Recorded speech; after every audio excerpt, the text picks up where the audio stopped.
This national feeling is good, but it won't count for much, and it won't last unless it's grounded in thoughtfulness and knowledge. An informed patriotism is what we want. And are we doing a good enough job teaching our children what America is and what she represents in the long history of the world? Those of us who are over 35 or so years of age grew up in a different America. We were taught very directly what it means to be an American. And we absorbed almost in the air a love of country and an appreciation of its institutions.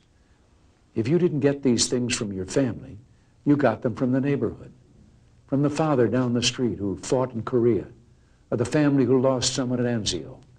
Or you could get a sense of patriotism from school. And if all else failed, you could get a sense of patriotism from the popular culture. The movies celebrated democratic values and implicitly reinforced the idea that America was special. TV was like that too, through the mid-60s. But now we're about to enter the 90s, and some things have changed. Younger parents aren't sure that an unambivalent appreciation of America is the right thing to teach modern children. And as for those who create the popular culture, well-grounded patriotism is no longer the style. Our spirit is back, but we haven't re-institutionalized it. We've got to do a better job of getting across that America is freedom.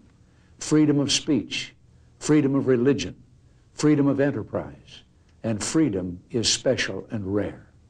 It's fragile. It needs production. So we've got to teach history based not on what's in fashion, but what's important.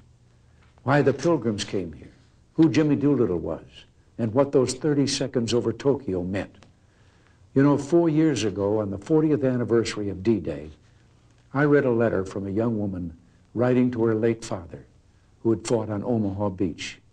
Her name was Lisa Zanata Henn, and she said, "We will always remember, we will never forget what the boys of Normandy did." Well, let's help her keep her word.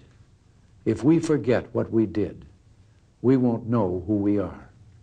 I'm warning of an eradication of the American memory that could result ultimately in an erosion of the American spirit.